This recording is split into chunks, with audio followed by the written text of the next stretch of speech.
നമ്മൾ കഴിഞ്ഞ ആഴ്ച നമ്മൾ വായിച്ചൊരു വാക്യം ഉണ്ടായിരുന്നല്ലോ അല്ലേ?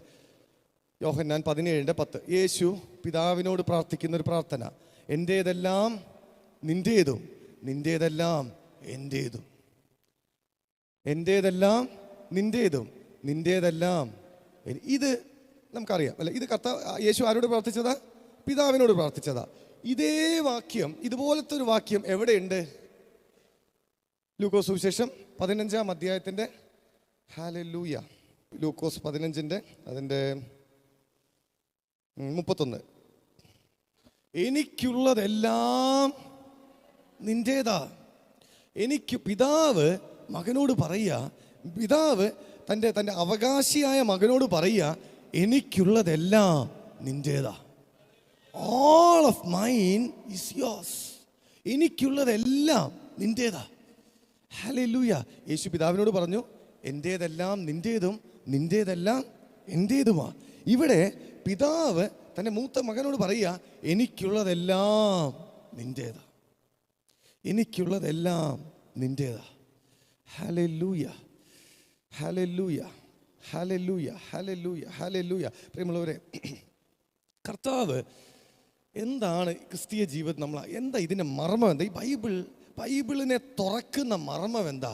ബൈബിളിനെ തുറക്കുന്ന മർമ്മം, ബൈബിളിലെ നമ്മുടെ ബൈബിളിലെ രഹസ്യങ്ങളിലേക്ക്, അല്ലെങ്കിൽ ബൈബിളിൻ്റെ ആഴങ്ങളിലേക്ക് നമ്മുടെ കണ്ണുകളെ തുറക്കുന്ന മർമ്മം എന്താന്ന് വെച്ച് കഴിഞ്ഞാൽ, ക്രിസ്തുവിലുള്ള സകലതും ഞാൻ ക്രിസ്തുവിനോട് ഏകീഭവിക്കുമ്പോൾ എൻ്റേതായിത്തീരും. ക്രിസ്തു ഈ ലോകത്ത് ജീവിച്ചപ്പോൾ നേടിയ സകലതും, ചെയ്ത സകലതും, ക്രിസ്തുവിൽ എന്തെല്ലാം ദൈവം വെച്ചിട്ടുണ്ടോ ഇതെല്ലാം ഞാൻ അവനോട് ഏകീഭവിക്കുമ്പോൾ എൻ്റേതായി മാറും.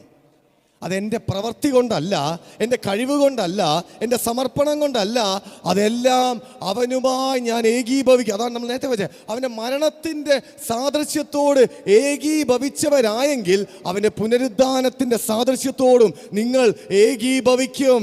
യേശുവിനോട് ഏകീഭവിക്കുമ്പോൾ യേശുവിൻ്റെതെല്ലാം എൻ്റേതായി മാറും. യേശുവിനോട് നാം ഒന്നായി ചേരുമ്പോൾ യേശുവിൻ്റെതെല്ലാം എൻ്റേതായി തീരും. വിശുദ്ധനായവനോട് നിങ്ങൾ ഒന്നാകുമ്പോൾ വിശുദ്ധി നിങ്ങളുടേതായി മാറും. ഹല്ലേലൂയ. നീതിമാനോട് നിങ്ങൾ ഒന്നായി ചേരുമ്പോൾ നീതി നിങ്ങളുടേതായി മാറും. ശക്തിമാനോട് നിങ്ങൾ ഒന്നായി ചേരുമ്പോൾ ശക്തി നിങ്ങളുടേതായി മാറും. ഹല്ലേലൂയ. ജ്ഞാനമുള്ളവനോട് നിങ്ങൾ ഒന്നായി ചേരുമ്പോൾ ജ്ഞാനം നിങ്ങളുടേതായി മാറും. പരിജ്ഞാനമുള്ളവനോട് നിങ്ങൾ ഏകീഭവിക്കുമ്പോൾ പരിജ്ഞാനം നിങ്ങളുടേതായി തീരും. ദൈവത്തിൻ്റെ സർവ്വസമ്പൂർണതയും വസിക്കുന്നവനോട് നിങ്ങൾ ഒന്നായി ചേരുമ്പോൾ അവൻ്റെ സർവ്വസമ്പൂർണതയും നമ്മുടേതായി തീരും. Hallelujah.